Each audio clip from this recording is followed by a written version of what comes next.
शांति 9 जुलाई 2022 की साकार मुरली है।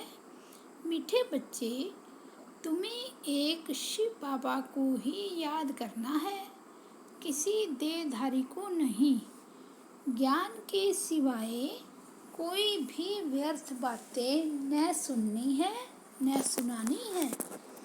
आज का प्रश्न है, बाप सभी बच्चों को कौन सी वार्निंग अर्थात सावधानी देते हैं? उत्तर है, बच्चे बाप के बने हो तो ईश्वरीय बचपन को कभी भूल नहीं जाना, कोई भी विकर्म नहीं करना, बाप से प्रतिज्ञा कर उसे छोड़ना नहीं। अगर बाप को भूलेंगे तो माया खुशी गायब कर देगी, फिर बुद्धि हैरान होती रहेगी, घबराते रहेंगे, विकर्म करते रहेंगे, बुद्धि का ताला बंद हो जाएगा। इसलिए शिव बाबा के बने हो तो बचपन सदा याद रखो। गीत है, बचपन के दिन भुला न देना। ओम शांति। बच्चों ने अर्थ समझा। बच्चे सामने बैठे हैं और जानते हैं ब्रह्मा द्वारा वर्षा लेने के लिए हम उनके बच्चे बने हैं, और यह भी अच्छी तरह जानते हैं कि हम निराकार परम पिता परमात्मा की अविनाशी संतान हैं। अब सन्मुख बैठे हैं, दूर होने से कई बच्चे भूल जाते हैं। मित्र संबंधी गुरु गोसाई आदि को देखते हो तो यह बचपन की बातें भूल जाती है। यहाँ जो सन्मुख बैठे हैं वह तो नहीं भूलते होंगे। अविनाशी शिव बाबा से हम स्वर्ग का वर्षा ले रहे हैं, यह तो बड़ी खुशी की बात है ना।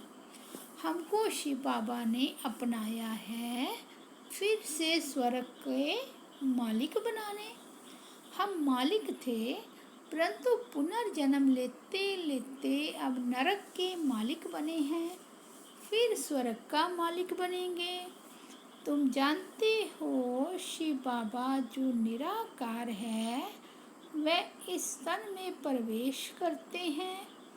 वह हमें श्रीमत देते हैं कि मुझ निराकार शिव बाबा को याद करो। सभी आत्माओं को कहते हैं क्योंकि वह सर्व का लिबरेटर है। लिबरेटर माना सद्गति दाता। मनुष्यों की ही सद्गति करेंगे, जानवरों की तो बात नहीं। लिबरेटर गाइड है मनुष्यों का, उनको नॉलेजफुल ब्लिसफुल कहते हैं। यहाँ तुम सन्मुख बैठे हो तो नशा चढ़ता है। बाबा जानते हैं घर जाने से तुम बच्चे भूल जाते हो, माया भुला देती है। यहाँ तुम्हारी बुद्धि में कोई साधु संत गुरु व लौकिक संबंधी नहीं है, अभी है परलौकिक संबंध। शिव बाबा इसमें प्रवेश होकर हमको स्वर्ग का वर्षा देते हैं। निराकार को जरूर साकार में आना पड़े। कहते हैं सिकी लदे बच्चे, तुम फिर से स्वर्ग का वर्षा लेने के लिए आए हो। पूछा जाता है कि शिव बाबा से आपका क्या संबंध है? तुम कहेंगे हम उनके अविनाशी बच्चे हैं। फिर प्रजापिता ब्रह्मा के साकारी बच्चे हैं, क्योंकि पुनर्जन्म लेते रहते हो। दूसरे जन्म में सब तो बच्चे नहीं बनेंगे। बचपन की यह बातें भूलो मत। हम शिव बाबा के पोतरे ब्रह्मा के बच्चे हैं। यहाँ आए हो फिर से स्वर्ग का वर्षा लेने। अभी नरक में है, तुम अब संगम पर हो। कितनी सहज बात है, बुढ़िया भी धारण कर सकती है, यह भूलना नहीं है। परंतु बहुत हैं जो बाहर जाने से भूल जाते हैं, सारा दिन भूले रहते हैं, वह खुशी नहीं रहती है। फिर कहते हैं, बाबा पता नहीं क्या होता है। वास्तव में यह तो बच्चों को बहुत अपार खुशी होनी चाहिए। बाप स्वर्ग का मालिक बनाते हैं, और क्या चाहिए। बाप को भूलने कारण तुम घबराते हो, हैरान होते हो और विकर्म करते हो। यह कोई गुरु आदि नहीं है, यह सत्य बाप है। बाप बैठ बच्चों को समझाते हैं, तुम शिव बाबा के बने हो ब्रह्मा द्वारा, वह भी बाबा है, यह भी बाबा है। इतने ब्रह्मा कुमार कुमारियां हैं, वर्षा कहाँ से मिलता है। शिव बाबा से। वह तो है ही नई दुनिया का रचयिता। तुम अभी ऐसे बाप दादा के सन्मुख बैठे हो तो बाप समझाते हैं, बच्चे कोई विकर्म नहीं करो। नए आएंगे तो कहेंगे, अच्छा आज प्रतिज्ञा करो, मुझे भूलना नहीं है। माया तुमको बार बार भुलाएगी, इसलिए बाप समझाते हैं, वार्निंग दी जाती है। मुरली से भी सब बच्चे सुनेंगे, समझेंगे। बाबा मधुबन में बच्चों को ऐसे बैठ समझाते हैं, तुम जानते हो यह बचपन माया बार बार भुला देती है, बुद्धि का ताला बिल्कुल बंद हो जाता है। आत्मा को जब अति इंद्रिय सुख मिलता है तो खुशी होती है। अब बाबा मुझे मिला है, बाबा सभी दुखों से लिबरेट करते हैं, क्योंकि वह सुखदाता है। सभी मनुष्यों का वह लिबरेटर है। ऐसे नहीं कि तुम कोई 84 लाख जन्म भोग आए हो, लाखों जन्मों की बात ही नहीं, यह तो 84 जन्मों का चक्कर है। तुम जानते हो 5000 वर्ष पहले हमारा राज्य था। क्रिश्चियन घराने के 3000 वर्ष पहले हेवन था। फिर हेल कैसे बना, यह कोई भी नहीं जानते। बाप बैठ अच्छी रीति समझाते हैं, इसमें शास्त्रों आदि की कोई बात नहीं। अगर रॉन्ग समझते हो, संशय पड़ता है तो भाग जाओ। अरे शिव बाबा तुम्हारा पिता, ब्रह्मा भी तुम्हारा पिता। शिव बाबा कहते हैं, इस ब्रह्मा तन में प्रवेश कर इनको बच्चा बनाता हूँ, फिर इन द्वारा और बच्चे अडॉप्ट करते हैं, इन्हों को शिक्षा दे, फिर स्वर्ग का मालिक बनाते हैं। स्वर्ग के मालिक थे, अभी नरक के हो। तुम देखते हो हम बाप के सन्मुख बैठे हैं। हम बच्चे दादे से वर्षे के हकदार हैं। पावन जरूर बनना है, पावन बनने बगैर आत्मा उड़ नहीं सकती। यह तो गपोड़े मारते रहते हैं, फलाना निर्वाण धाम में गया, वह ज्योति जो समाया, जाता एक भी नहीं है। जो भी एक्टर हैं सबको हाजिर यहाँ होना है। जब तक विनाश शुरू न हो तब तक हाजिर होना है। आत्माएं आती ही रहती है, जब वहाँ से आना पूरा हो जाता है तब लड़ाई लगती है। तुम्हारी राजाई स्थापन हो जाती है, वहाँ से भी सब आ जाते हैं। यह सब बातें बाप बहुत अच्छी रीति समझाते हैं, परंतु तुम भूल जाते हो। कितने भूले तो फारगती दे दी। अच्छे अच्छे बच्चे जो बाप के पिछाड़ी नौछावर हो जाते थे, यहाँ से जाते थे तो रो कर जाते थे। वहाँ जाने से नरकवासियों का संग मिलता है तो सब भूल जाते हैं। बाप वार्निंग देते हैं, बच्चे इस बचपन को कभी भूलना नहीं। तुमको तो एक शिव बाबा को ही याद करना है। कोई भी गुरु गोसाई आदि को फोटो भी नहीं रखना है। कोई भी गुरु गोसाई आदि का फोटो भी नहीं रखना है। निराकार शिव बाबा का फोटो तो निकल ना सके। तुम बच्चों को बाबा अभी अच्छे कर्म करना सिखलाते हैं। ऐसे अच्छे कर्म और कोई सिखला ना सके। तुम श्रेष्ठ बन रहे हो। शरीर छोड़ेंगे तो भी ऊंच सर्विस ही जाकर करेंगे, क्योंकि तुम्हारी चढ़ती कला है। फिर जो जितना पुरुषार्थ करेगा। बाबा फिर भी कहते हैं, यहाँ तुम सन्मुख बैठे हो, यहाँ सुनते हो, याद रहता है, फिर बाहर जाने से झट भूल जाता है।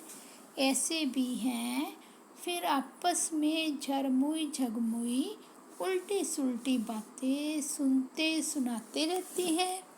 ज्ञान नहीं है तो एक दो को वह याद बातें सुना कर माथा खराब करते हैं। बाबा लेने के लिए आए हैं। बाबा कहते हैं, बच्चे मुझे याद करो तो इतना ऊंच पद पाएंगे। इसलिए सिवाय ज्ञान के और किसी की भी गिलानी आदि उल्टी सुलटी बातें नहीं सुनो।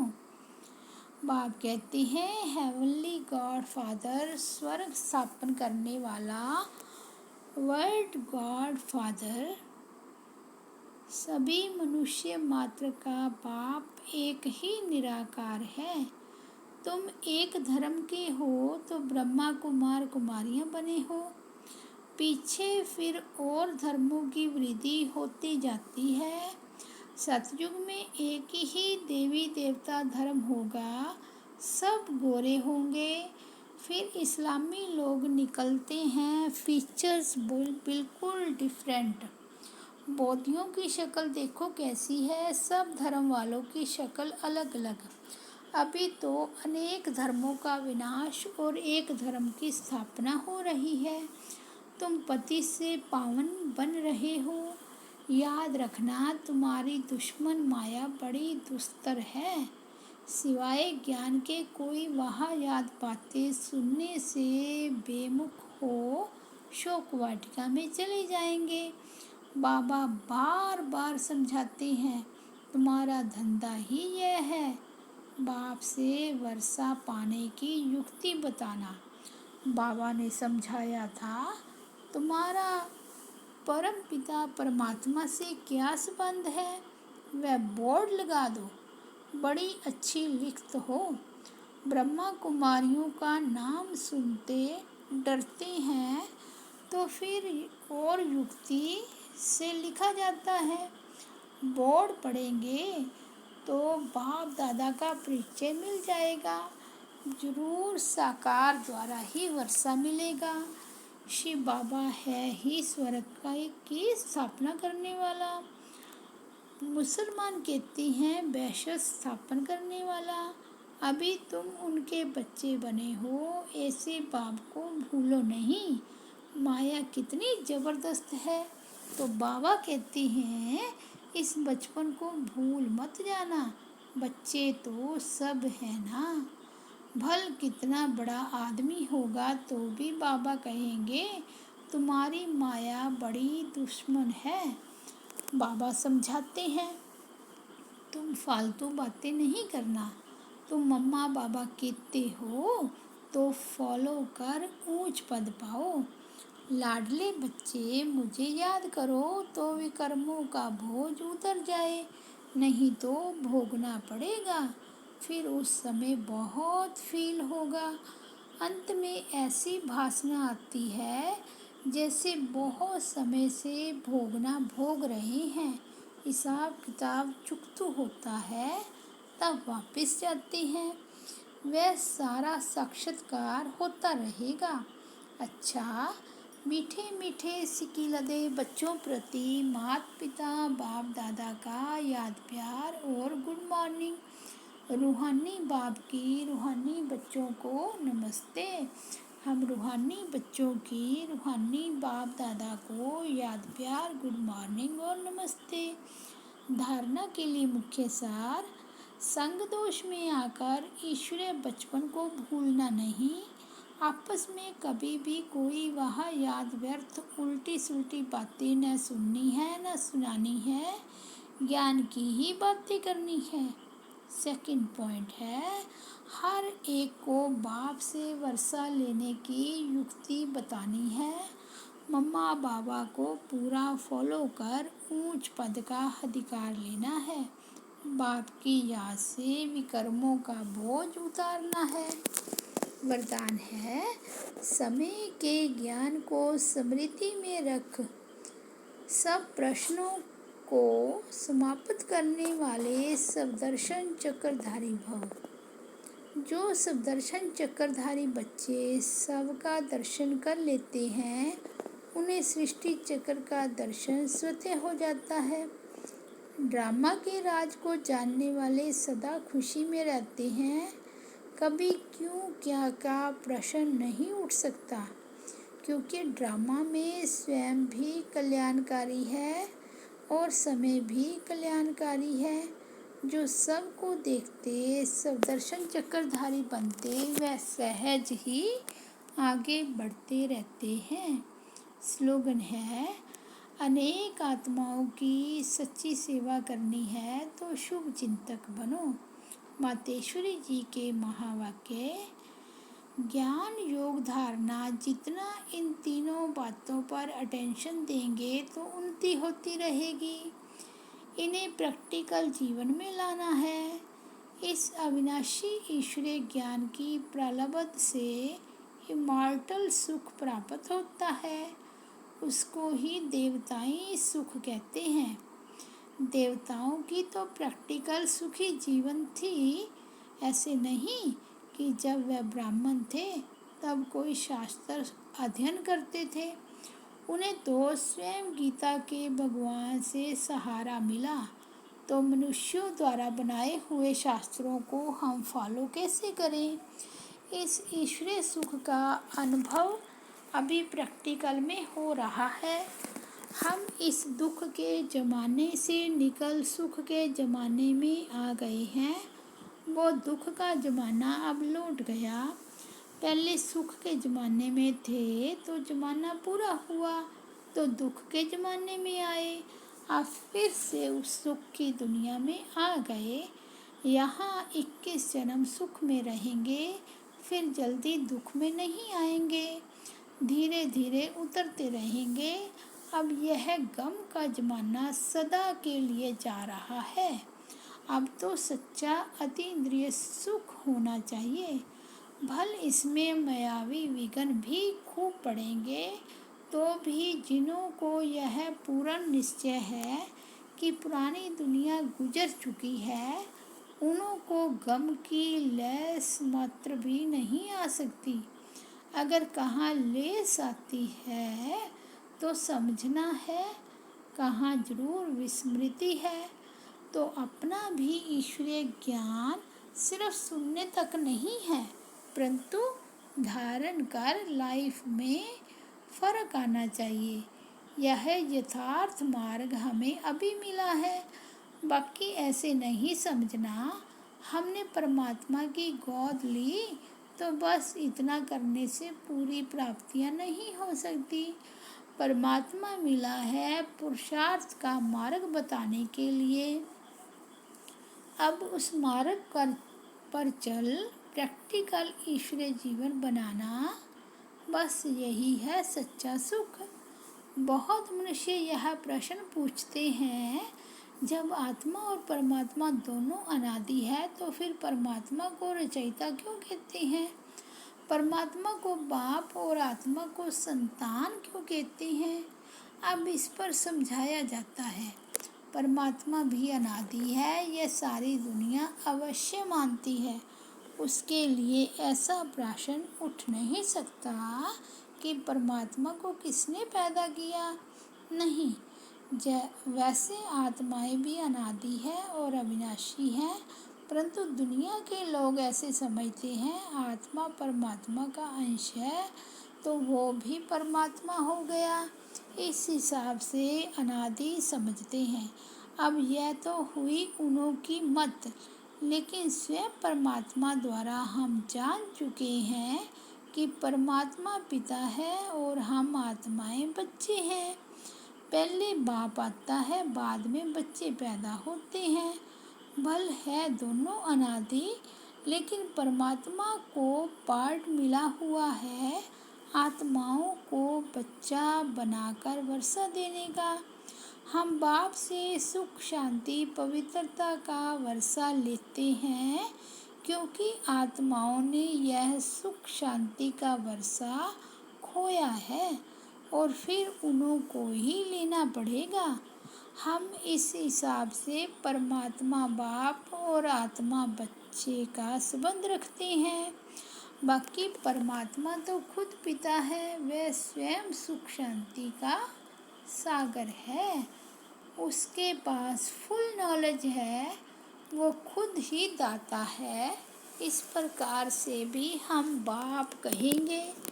जब हम बाप कहते हैं तो जरूर बच्चा भी है। बाप कहने से बच्चा सिद्ध हो जाता है। अगर परमात्मा न होता तो देने वाला कौन होता।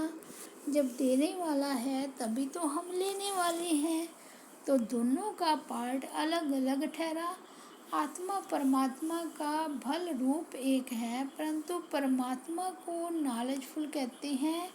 उन्हें रचने का पार्ट मिला हुआ है, आत्माएं उनकी क्रिएशन है। अच्छा, ओम शांति, ओम शांति।